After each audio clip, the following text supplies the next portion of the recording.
ಎಲ್ರಿಗೂ ನಮಸ್ಕಾರ. ನಮ್ಮ ನ್ಯೂಸ್ ಅಲರ್ಟ್ ಯೂಟ್ಯೂಬ್ ಚಾನಲ್ಗೆ ನಿಮಗೆ ಸ್ವಾಗತ. ನಾನು ಚಂದನ್. ನೆನ್ನೆ ಧರ್ಮಸ್ಥಳದ ನೇತ್ರಾವತಿ ಸ್ನಾನಘಟ್ಟದ ಆಸುಪಾಸಿನ ಕಾಡಿನಲ್ಲಿ ಏನೇನೆಲ್ಲ ಬೆಳವಣಿಗೆಗಳು ನಡೀತು ಅನ್ನುವಂಥದ್ದನ್ನ ನೀವು ಗಮನಿಸಿದ್ದೀರಿ. ಒಂದಷ್ಟು ಅನುಮಾನಗಳು, ಒಂದಷ್ಟು ಸಂಶಯಗಳು ನಿಮಗೆ ಮೂಡಿದ್ದು ಆ ಸಂದರ್ಭದಲ್ಲಿ. ಯಾಕೆಂತಂದ್ರೆ ಅಧಿಕಾರಿಗಳು ಕೇವಲ ಪಾಯಿಂಟ್ ಮಾಡಿ ಹೋಗ್ತಿದ್ದಾರೆ ಸ್ಥಳ ಮಹಜರು ಜಾಗದಲ್ಲಿ. ಯಾಕೆ ಹೆಣವನ್ನ ಬಗಿತಿಲ್ಲ ಅಂದ್ರೆ ಆ ಶವವನ್ನ ಮೇಲೆತ್ತುವಂತಹ ಪ್ರಕ್ರಿಯೆಯನ್ನ ಯಾಕೆ ಮಾಡ್ತಿಲ್ಲ? ಓಕೆ, ಪಾಯಿಂಟ್ ಮಾಡಿ ಏನೋ ಹೋಗಿದ್ದಾರೆ, ರಾತ್ರೋರಾತ್ರಿ ಯಾರಾದ್ರೂ ಆರೋಪಿಗಳು ಅಥವಾ ಪ್ರಭಾವಿಗಳಿಗೆ ಸಂಬಂಧಪಟ್ಟವರು ಬಂದು ಸಾಕ್ಷಿ ನಾಶ ಮಾಡೋದಿಲ್ಲ ಅನ್ನೋದಕ್ಕೆ ಏನ್ ಗ್ಯಾರಂಟಿ? ಈ ರೀತಿ ಒಂದಷ್ಟು ಸಂಶಯಗಳು ಜನರಲ್ಲಿ ನಿರ್ಮಾಣ ಆಗಿದ್ದು. ಅದಕ್ಕೆ ಸಂಬಂಧಪಟ್ಟಾಗೆ ನೆನ್ನೆ ರಾತ್ರಿ ನಾನು ಅಪ್ಲೋಡ್ ಮಾಡಿರ್ತಕ್ಕಂಥ ವಿಡಿಯೋದಲ್ಲಿ ವಿವರವಾಗಿ ಎಕ್ಸ್ಪ್ಲೇನ್ ಮಾಡಿದ್ದೀನಿ. ನಿಮ್ಮೆಲ್ಲ ಸಂಶಯಗಳಿಗೆ ಬಹುಶಃ ಆ ವಿಡಿಯೋ ಉತ್ತರವಾಗಬಹುದು. ದಯವಿಟ್ಟು ಒಮ್ಮೆ ಒಂದ್ಸಲ ಹೋಗಿ ನೋಡಿ. ಓಕೆ, ಈಗ ಪ್ರಕರಣ ಏನು ಅನ್ನೋದನ್ನ ನಾವು ಯಾವುದೇ ವಿಡಿಯೋ ಮಾಡಿದ್ರು ಆರಂಭದಲ್ಲಿ ಚುಟುಕಾಗಿ ಎಕ್ಸ್ಪ್ಲೇನ್ ಮಾಡಲೇಬೇಕಾಗುತ್ತೆ. ಕಾರಣ ಏನಂತಂದ್ರೆ ಯಾರಾದ್ರೂ ಹೊಸ ವೀಕ್ಷಕರು ಬಂದು ಜಾಯಿನ್ ಆಗ್ತಿದ್ರೆ, ನೋಡ್ತಾ ಇದ್ರೆ ಏನಿದು ಯಾವ್ಯಾವ್ದನ್ನ ಹೇಳ್ತಾವ್ರಲ್ಲ ಅಂತ ಅನ್ನಿಸಬಾರ್ದು ಅನ್ನೋ ಕಾರಣಕ್ಕೆ ಸರಳವಾಗಿ ಆದ್ರೂ ಸರಿ ಈ ಪ್ರಕರಣಕ್ಕೆ ಸಂಬಂಧಪಟ್ಟಾಗೆ ಆದಿಯನ್ನು ನಾವು ಹೇಳಲೇಬೇಕಾಗುತ್ತೆ. ಓಕೆ, ಏನಿದು ಪ್ರಕರಣ ಅನ್ನೋದನ್ನ ನೋಡೋದಾದ್ರೆ, ಓರ್ವ ವ್ಯಕ್ತಿ ಬಂದು ಸ್ಟೇಟ್ಮೆಂಟ್ ಅನ್ನ ಕೊಡ್ತಾನೆ. ಹೆಚ್ಚು ಕಡಿಮೆ ಒಂದು ತಿಂಗಳಾಯ್ತು ಅಂತ ಅನ್ಕೊಳ್ಳಿ. ಆತ 2014 ತನಕನೂ ಕೂಡ ಧರ್ಮಸ್ಥಳದಲ್ಲಿ ನೈರ್ಮಲ್ಯ ಕಾರ್ಮಿಕನಾಗಿ ಕೆಲಸ ಮಾಡ್ತಾ ಇರ್ತಾನೆ ನೇತ್ರಾವತಿ ಸ್ನಾನಘಟ್ಟದಲ್ಲಿ. ಅದಾದ ನಂತರ ಆತ ಅಬ್ಸ್ಕಂಡ್ ಆಗಿರ್ತಾನೆ. ಅದಾದ ನಂತರ 2025 ಅಂದ್ರೆ ಒಂದು ತಿಂಗಳ ಹಿಂದೆ ಪ್ರತ್ಯಕ್ಷ ಆಗಿ ಆತ ಕೊಟ್ಟಂತ ಒಂದು ಸ್ಟೇಟ್ಮೆಂಟ್, ಆತ ಕೊಟ್ಟಂತ ಒಂದು ಕಂಪ್ಲೇಂಟ್ ನ ಪ್ರತಿ ಸಮಾಜದಲ್ಲಿ ಸಂಚಲನವನ್ನು ಸೃಷ್ಟಿ ಮಾಡುತ್ತೆ. ನಾನು ಈ ಹಿಂದೆ ಕೆಲಸ ಮಾಡ್ತಿದ್ದಂತ ಸಂದರ್ಭದಲ್ಲಿ ನನಗೆ ಇಷ್ಟ ಇಲ್ಲದಿದ್ರು ನನ್ನ ಕೈಲಿ 100 ಶವಗಳನ್ನ ಹೂತಾಕ್ಸಿದ್ದಾರೆ ಅಂತ ಆತ ಕೊಟ್ಟಂತ ಹೇಳಿಕೆ ಸಮಾಜದಲ್ಲಿ ಎಲ್ಲೋ ಒಂದು ಕಡೆ ಜನರನ್ನ ಕಸಿವಿಸಿ ಮಾಡಿತ್ತು. ಇದೇನಪ್ಪ ಇದು, ಈ ತರ ಆಗಿತ್ತಾ ಅನ್ನುವಂತ ಒಂದು ಕ್ವೆಶ್ಚನ್ ಮಾರ್ಕ್ ಅನ್ನ ಕೂಡ ಸೃಷ್ಟಿ ಮಾಡಿತ್ತು. ಅದಾದ್ಮೇಲೆ ಏನೇನೆಲ್ಲ ತನಿಖೆಯ ಹಂತ ಹೋಯ್ತು ಅನ್ನುವಂಥದ್ದು ನಿಮಗೆ ಗೊತ್ತು. ಪೊಲೀಸರು ಯಾಕೋ ಅಂದುಕೊಂಡ ಹಾಗೆ ಅಲ್ಲಿ ತನಿಖೆಯನ್ನ ಮಾಡೋದಕ್ಕೆ ಮುಂದೆ ಬರಲಿಲ್ಲ. ಅದಕ್ಕೆ ಕಾರಣ ಏನಿರಬಹುದು ನಮಗಂತೂ ಗೊತ್ತಿಲ್ಲ.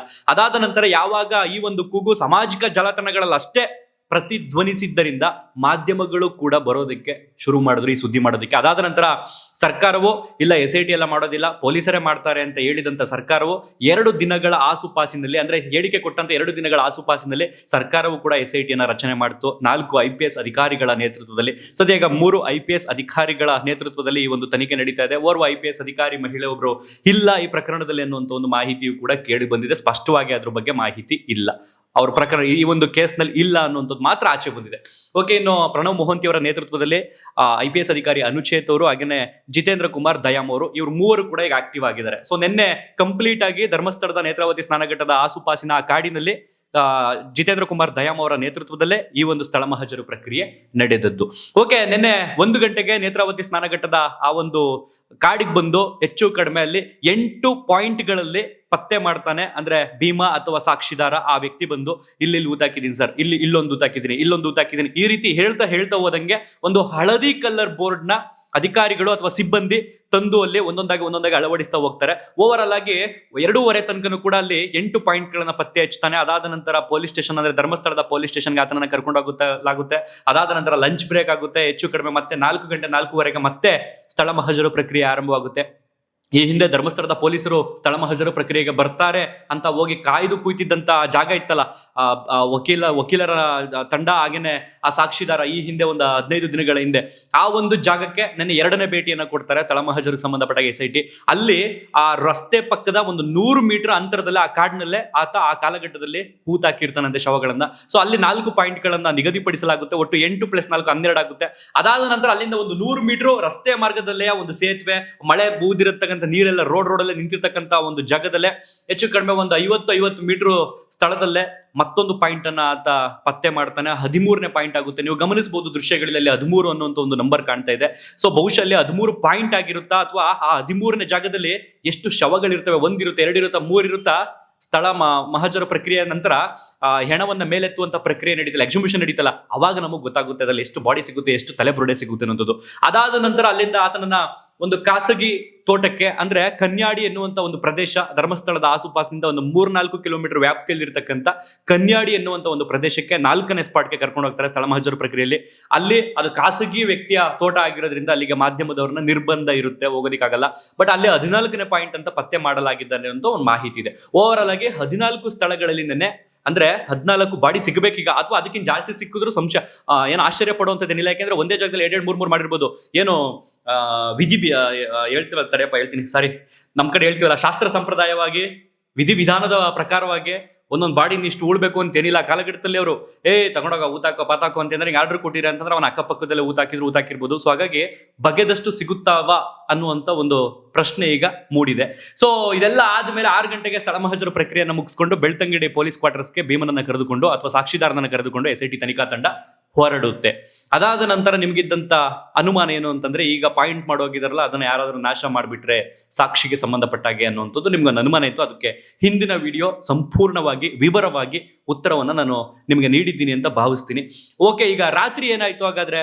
ಇದಕ್ಕೆ ಸಂಬಂಧಪಟ್ಟಾಗ ಪೊಲೀಸರನ್ನು ನಿಯೋಜನೆ ಮಾಡಬಹುದು ಅಂತ ನಾವು ಅಂದ್ಕೊಂಡಿದ್ದು. ಅಂದ್ರೆ ಅದಕ್ಕೆ ಸಂಬಂಧಪಟ್ಟಾಗ ಆ ಸಾಕ್ಷಿ ರಕ್ಷಣೆ ಮಾಡುವಂಥದ್ದು, ಆ ಸ್ಥಳಕ್ಕೆ ರಕ್ಷಣೆ ಅಥವಾ ಪ್ರೊಟೆಕ್ಟ್ ಮಾಡುವಂಥದ್ದು ಅಧಿಕಾರಿಗಳನ್ನ ನೇಮಿಸಿರ್ತಾರೆ ಅಂತ ಅನ್ಕೊಂಡಿದ್ದು. ಸೊ ಅದಕ್ಕೆ ಸಂಬಂಧಪಟ್ಟಾಗ ಈಗ ANF ಸಿಬ್ಬಂದಿಯನ್ನ ರಾತ್ರಿ ಇಡೀ ನಿಯೋಜನೆ ಮಾಡಿದ್ರು. ಅಂದ್ರೆ ಆಂಟಿ ನಕ್ಸಲ್ ಫೋರ್ಸ್ ಅಂತ ಹೇಳ್ತೀವಿ, ಅಥವಾ ನಕ್ಸಲ ನಿಗ್ರಹ ಪಡೆ, ನಕ್ಸಲ ವಿರೋಧ ಪಡೆ ಸಿಬ್ಬಂದಿಯನ್ನ ನಿಯೋಜನೆ ಮಾಡಿದ್ರು. ಅವ್ರ ಕೈಯಲ್ಲಿ ಗನ್ ಇರುತ್ತೆ.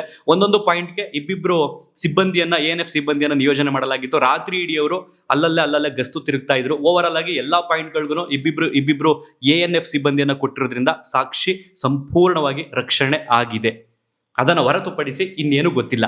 ಇನ್ನು ಓವರ್ ಆಲ್ ಆಗಿ ಧರ್ಮಸ್ಥಳದ ಆಸುಪಾಸಿನಲ್ಲಿ ಸುಮಾರು ಇವತ್ತು 70 ಜನ ಪೊಲೀಸರು ಗಸ್ತು ತಿರುಗ್ತಾ ಇದ್ದಾರೆ. ಪೂರ್ತಿ ಅಂದ್ರೆ ಆ ಸಿಟಿಯಲ್ಲಿ ಆಗಿರ್ಬೋದು ಅಥವಾ ನೇತ್ರಾವತಿ ಸ್ನಾನಘಟ್ಟದಲ್ಲಾಗಿರ್ಬೋದು, ಅಲ್ಲಲ್ಲಿ ಜೀಪ್ಗಳಲ್ಲಿ ಓಡಾಡುವಂಥದ್ದಾಗಿರ್ಬೋದು, ಎಲ್ಲ ಒಂದ್ ಕಡೆ ಇವತ್ತು ಮತ್ತೆ ಇದೇ ರೀತಿಯ ತನಿಖೆ ನಡೆಯಬಹುದು, ಸ್ಥಳ ಮಹಜರು ಪ್ರಕ್ರಿಯೆ ನಡೆಯಬಹುದು. ಸಾಕ್ಷಿದಾರ ಹೆಚ್ಚು ಕಡಿಮೆ 300ಕ್ಕೂ ಹೆಚ್ಚು ಶವಗಳನ್ನ ನಾನು ಕೆಲಸ ಮಾಡ್ತಿದ್ದಂತ ಸಂದರ್ಭದಲ್ಲಿ ನಾನು ಹೂತಾಕಿದ್ದೀನಿ ಸರ್ ಅಂತ ಹೇಳಿಕೆ ಕೊಟ್ಟಿದ್ದಾನಂತೆ.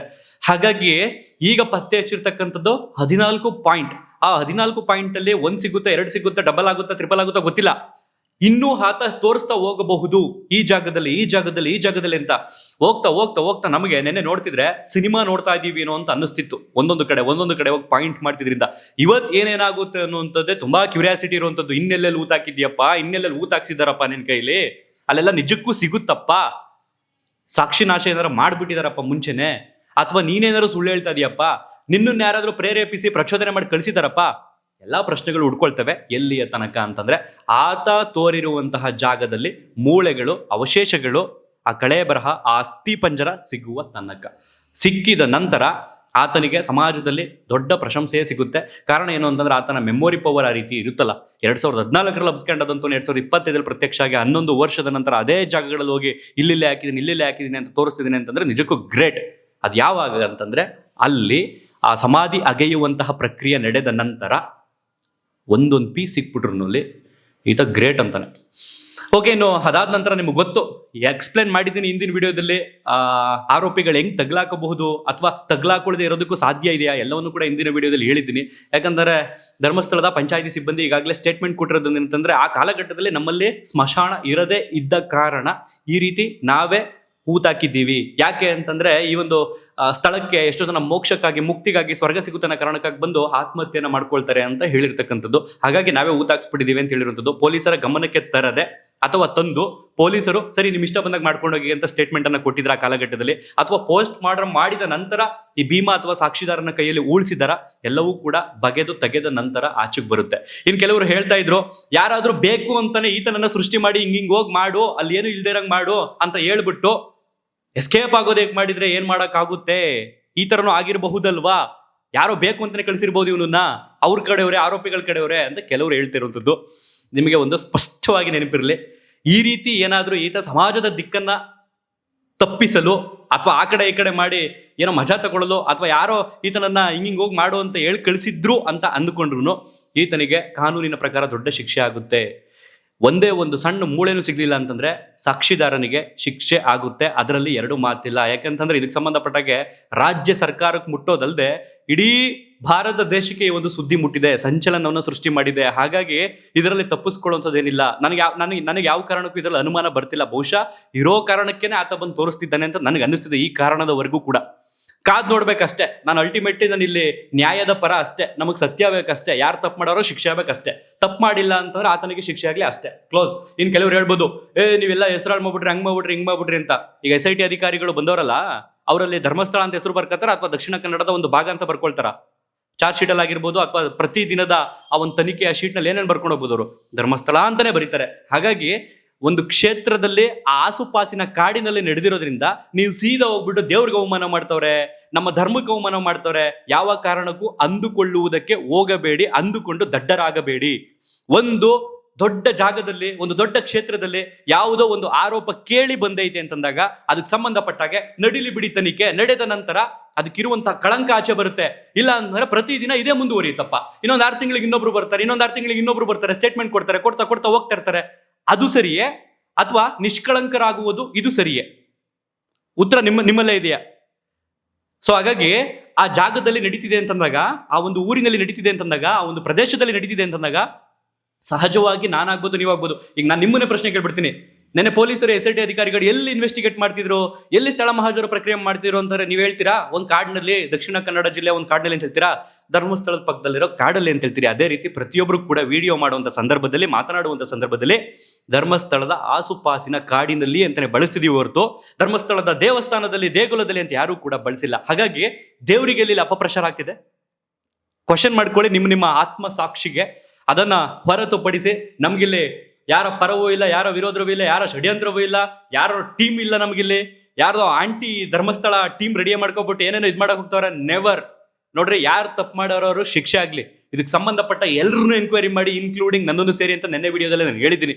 ಯಾಕಂದ್ರೆ ಸತ್ಯ ಆಚೆಗೆ ಬರ್ಲಿ, ಯಾರು ತಪ್ಪು ಮಾಡೋರು ಶಿಕ್ಷೆ ಆಗ್ಲಿ, ಅಷ್ಟೇ ಹೊರತು ಬೇರೆ ಯಾವ ಉದ್ದೇಶವೂ ಇದರಲ್ಲಿ ಇಲ್ಲ ಇಲ್ಲ ಇಲ್ಲ. ಒಟ್ಟಲ್ಲಿ ಇವತ್ತು ಅಧಿಕಾರಿಗಳು 11 ಗಂಟೆಗೆ ಬರ್ತಾರೆ. ಎಷ್ಟು ಗಂಟೆಗೆ ಬಂದು ಇದಕ್ಕೆ ಸಂಬಂಧಪಟ್ಟಾಗ ಮತ್ತೆ ಸ್ಥಳ ಮಜ್ಜೂರು ಪ್ರಕ್ರಿಯೆಗೆ ಹೋಗ್ತಾರಾ, ಅಥವಾ ಪತ್ತೆ ಮಾಡಿರ್ತಕ್ಕಂಥ ಆ ಜಾಗದಲ್ಲಿ ಕೋರ್ಟ್ನ ಅನುಮತಿ ಪಡ್ಕೊಂಡು ತಹಶೀಲ್ದಾರರು ಅಥವಾ AC ಅಥವಾ ಸಹಾಯಕ ಆಯುಕ್ತರು ಅಂತ ಹೇಳ್ತೀನೋ ಅವರ ಸಮ್ಮುಖದಲ್ಲಿ ಶವಗಳನ್ನ ಮೇಲೆತ್ತುವಂತಹ ಪ್ರಕ್ರಿಯೆ ಮಾಡ್ತಾರ ಅನ್ನೋದನ್ನ ಕಾದು ನೋಡ್ಬೇಕಾಗುತ್ತೆ. ನಮ್ಮ ಹುಡುಗರು ಕೂಡ ಅಲ್ಲಿ ಇದ್ದಾರೆ ಆಲ್ರೆಡಿ ಧರ್ಮಸ್ಥಳದಲ್ಲಿ. ಯುನೈಟೆಡ್ ಮೀಡಿಯಾ ಯೂಟ್ಯೂಬ್ ಚಾನಲ್ ಆಗಿರ್ಬೋದು, ಹುಡುಗ ಕಂಪ್ಲೀಟ್ ಆಗಿ ಲೈವ್ ಮಾಡ್ತಿದ್ದಾನೆ ನಮ್ಮ ಅಭಿ. ಸೊ ನೀವು ಅಲ್ಲೂ ಕೂಡ ಗಮನಿಸಬಹುದು. ಲೈವ್ ನಲ್ಲೇ ನಾವು ವಿಡಿಯೋ ಮಾಡೋದಕ್ಕೂ ಮೊದಲು ಆತ ಲೈವ್ ನಲ್ಲಿ ಕಂಪ್ಲೀಟ್ ಆಗಿ ನಿಮಗೆ ತೋರಿಸ್ತಿರ್ತಾನೆ. ಆತ ಕೊಟ್ಟಂತ ಒಂದಷ್ಟು ವಿಜುವಲ್ಸ್ ಗಳನ್ನ ಬಳಸ್ಕೊಂಡು ಅಷ್ಟೇ ನಾನು ಎಕ್ಸ್ಪ್ಲೈನ್ ಮಾಡ್ತಾ ಇದ್ದೀನಿ. ನಾನು ಈ ಹಿಂದಿನ ವಿಡಿಯೋದಲ್ಲಿ ಹೇಳಿದ್ದೆ ನಾನು ಹೋಗ್ಬೇಕು ಅನ್ಕೊಂಡಿದ್ದೀನಿ ಅಂತ. ಒಂದಷ್ಟು ಕಾರಣಗಳಿದ್ದಾವೆ ಹೋಗದೆ ಇರೋದಕ್ಕೂ ಕೂಡ. ಅಂದ್ಕೊಂಡಂಗೆ ಆಯ್ತು ಅಂತಂದ್ರೆ ಬಹುಶಃ ಇನ್ನೊಂದು 2-3 ದಿನದಲ್ಲಿ ನಾನು ಕೂಡ ಆ ಜಾಗದಿಂದನೇ ವರದಿಯನ್ನ ಮಾಡೋದು ಸಿದ್ಧನಾಗಿದ್ದೇನೆ ಅಂತ ಹೇಳ್ತಾ ಒಂದು ವಿಡಿಯೋವನ್ನು ಮುಗಿಸ್ತೀನಿ. ಧನ್ಯವಾದ. Thank you so much.